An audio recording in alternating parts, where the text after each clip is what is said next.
বাংলা সিনেমার ইতিহাসের দুটো প্রতীক্ষিত ডুয়েল, অর্থাৎ যে ডুয়েল দুটো দেখার জন্য বাঙালি দর্শক একটা ডুয়েল দেখার জন্য 40 বছর অপেক্ষা করে আছে এবং আরেকটা ডুয়েল দেখার জন্য 25 বছর অপেক্ষা করেছিল।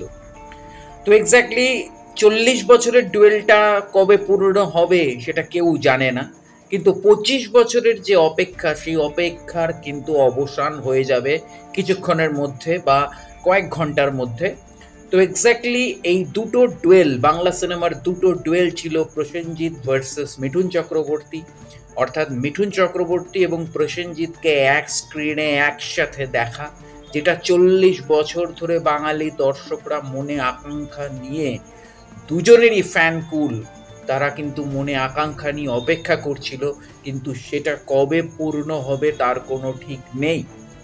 কিন্তু গত 25 বছর ধরে জিৎ ফ্যানকুল এবং বুম্বাদার ফ্যানকুল এবং আপামোর বাঙালি দর্শক যে ডুয়েল দেখার জন্য তৈরি ছিল, সেটা হয়তো বড় পর্দায়, বড় সিনেমার বড় পর্দায় হয়তো সিনেমার পর্দায় হয়তো দেখা না গেলেও অন্তত ওটিটি প্ল্যাটফর্মের পর্দায় এত দিন পরে বাঙালি দর্শকের সেই আকাঙ্ক্ষা পূর্ণ হতে চলেছে। এবং বরুণ রায় এবং অর্জুন মিত্রের যে কনফ্লিক্ট, দুজনের দুটো দ্বন্দ্ব, যেটা বারবার বলছি, হিরো তখনই মর্যাদা পায় যখন ভিলেন স্ট্রং হয়। কারণ অ্যান্টাগনিস্ট আর প্রোটাগনিস্ট সলিড না হলে একটা সিনেমা যেমন দাঁড়ায় না, তেমন প্রোটাগনিস্ট যেই আসুক না কেন, অ্যান্টাগনিস্ট যদি সঠিক না হয় তাহলে কিন্তু সেই গল্প দাঁড়ায় না। তো এক্স্যাক্টলি একটা ছবিতে যেমন হিরো খুব ইম্পর্টেন্ট, তেমন সেই হিরোর উল্টো দিকে ভিলেনকে হচ্ছে সেটাও প্রচণ্ড ইম্পর্টেন্ট, যেটা আমরা খাদানের ক্ষেত্রে দেখলাম। কারণ খাদানে যে ডুয়েলটা যিশু এবং দেবের মধ্যে হলো, এই ডুয়েলটা যদি না হতো তাহলে কিন্তু খাদান কখনোই দাঁড়াতো না, সে যত কোটি টাকাই খরচা হোক না কেন, একটা এমনি একটা সাধারণ সিনেমা হয়ে দাঁড়িয়ে যেত।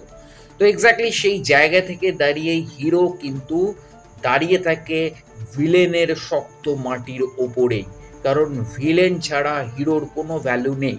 তেমনই আবার ভিলেন দাঁড়িয়ে থাকে হিরোর কাঁধেও কিন্তু ভর দিয়ে, কারণ হিরোর ডুয়েল পারফরমেন্স ছাড়া ভিলেনের কিন্তু নিজের পারফরমেন্স দেখানোরও জায়গা নেই। তো এক্স্যাক্টলি সেই জায়গা থেকে দাঁড়িয়ে হিরো আর ভিলেন ঠিক একটি কয়েনের হেড আর টেলের মতন, এবং দুজনেই দুজনের যেন সত্তা, মানে অভিনয় শিল্পের ক্ষেত্রে দুজনেই কিন্তু দুজনের সত্তা এবং দুজনেই দুজনের আত্মা। হিরো ছাড়া ভিলেন হবে না, ভিলেন ছাড়া হিরো হবে না, আর হিরো ভিলেন অ্যান্টাগনিস্ট প্রোটাগনিস্ট যদি সঠিক না হয় তাহলে একটা সিনেমা, একটা সিরিজ কখনোই দাঁড়াবে না, এটা মেগা সিরিয়াল হচ্ছে না। তো যাই হোক, হোয়াট এভার, এবার বরুণ রায় এবং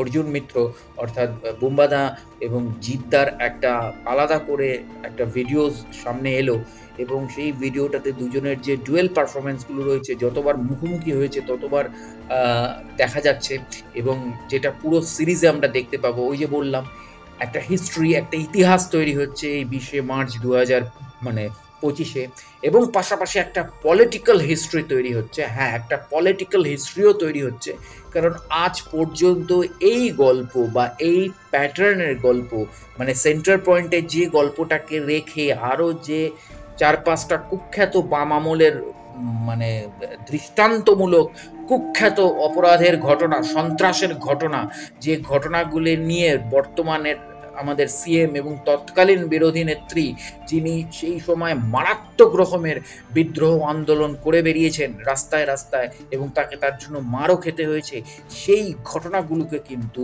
এইবারে ইতিহাসে প্রথমবার সামনে নিয়ে আসা হচ্ছে। তো এক্স্যাক্টলি এই জায়গা থেকে দাঁড়িয়ে খাকি দ্য বেঙ্গল চ্যাপ্টার দুটো ক্ষেত্র, বাংলা সিনেমার ইতিহাসের ক্ষেত্রেও একটা খুব ইম্পর্ট্যান্ট একটা সিরিজ, কারণ জিৎ এবং বুম্বাদা একসাথে আসছে, এবং তার পাশাপাশি বাংলার পলিটিক্যাল হিস্ট্রির ক্ষেত্রেও খুব কঠিন কিছু বাস্তব সত্য ঘটনা, যেগুলোকে প্রমাণ লোপাট করে দিয়ে যে ইতিহাসকে বামফ্রন্ট ভুলিয়ে দিতে চেয়েছিল, সেইগুলোকে সামনে নিয়ে আসা হচ্ছে। তো এক্স্যাক্টলি যতই ফিকশিয়াস হোক, 2002 সালটা কী সাল সেটা আমরা সবাই জানি, এবং কোন এরিয়ার ঘটনা বলা হচ্ছে সেটাও আমরা সবাই জানি। তো এক্স্যাক্টলি আর কিছুক্ষণের অপেক্ষা এবং কয়েক ঘন্টা বাকি আছে, তারপরেই আমাদের চোখের সামনে ক্লিয়ার হয়ে যাবে সেই ঘটনা। তো অবশ্যই কাউন্টডাউন বিগিনস। দেখা হচ্ছে পরের ভিডিওতে। জুড়ে থাকুন আমার চ্যানেল এবং পেজের সাথে। নমস্কার।